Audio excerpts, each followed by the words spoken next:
The New York Jets travel to Foxborough, Massachusetts this week for their big rematch against the New England Patriots. And I've got some thoughts on the Jets defense against the Patriots offense. Let's talk about it. Well. Welcome back to New York Sports Wicker Media. I'm Wat2K99. Thank you, as always, for taking the time to watch these videos. Now, this is a video about the Jets, but I'm actually going to start with an analogy from hockey. One of my favorite all-time movies is Miracle, story of the 1980 U.S. Olympic hockey team. And one of my favorite scenes in the movie is when Coach Herb Brooks, is showing a film of the Russian team playing to the U.S. players. And he's breaking it down on how fluid they are, how smooth they are, how creative they are, how they intimidate their opponents.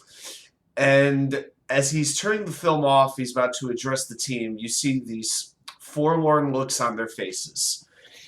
And he says, look, I know they're good. The talent level is not the same, but I know, and this is where he gets their attention.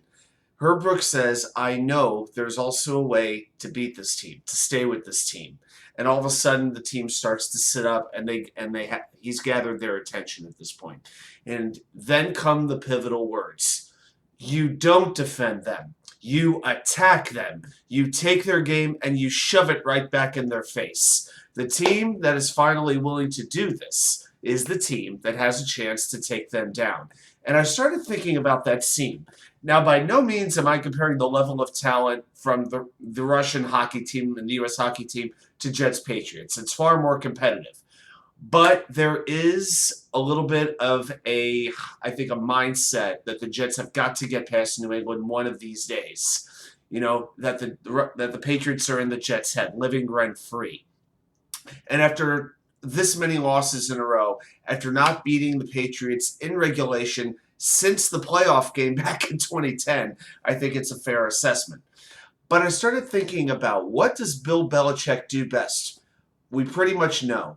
He figures out what the other team does best, and he gets rid of it. He is able to get rid of it no matter what it is, seemingly. You know, a lot of people talk about Zach Wilson and his performance. Well, the Jets' running game didn't exactly do very well either in that game.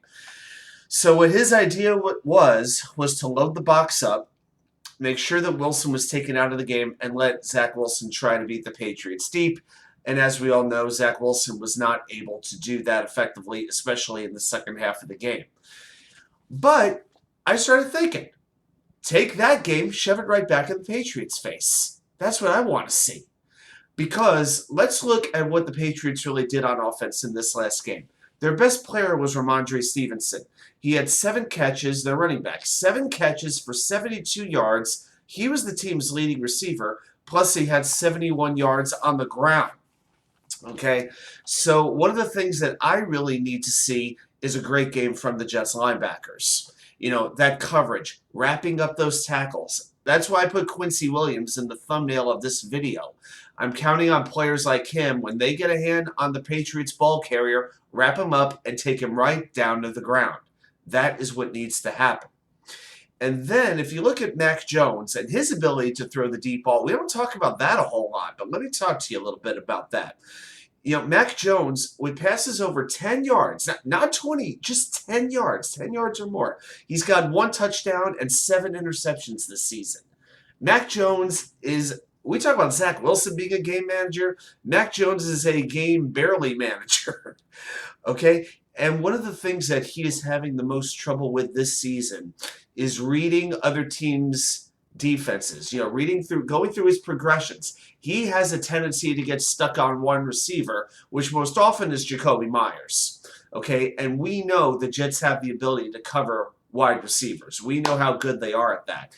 That's why I'm extra concerned about running backs, about tight ends, and that's why I'm putting this game on the linebackers, especially on defense, and to a little bit of an extent the safeties as well. But I got to tell you, I've got a little more confidence right now in Jordan Whitehead and LaMarcus Joyner than I do in the linebackers in Alexander, Williams, and Mosley. Not that I don't think the linebackers are capable, but they do have a tendency to have these up and down performances from week to week. They've gotten better lately, but they are needed to have a big game this week. And the other thing with Jones, his offensive line is not doing well for him. He is being pressured on 38% of his dropbacks in the last 2 games. That includes the game against the Jets where they had 6 sacks against Mac Jones. Now, it's going to help the Patriots. They have David Andrews coming back at center. But I'll tell you what, if the Jets can get a pressure rate anywhere near what they had in that first game, you know what? Jones is really going to continue to struggle, and his first instinct will be to dump the ball off. And again, that's where the linebackers and the safeties come in.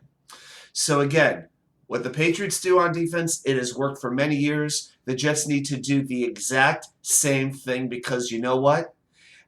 People talk about how Bill Belichick can rattle a young quarterback.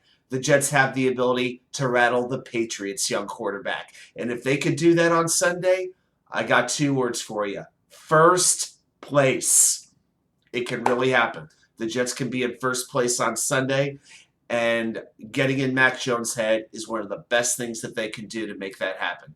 Thanks so much for watching this video. We got a lot more to talk about as the week goes on. It's going to be a huge week, a huge Sunday. I'll see you back here with more content from you know where. The Wicker Chair.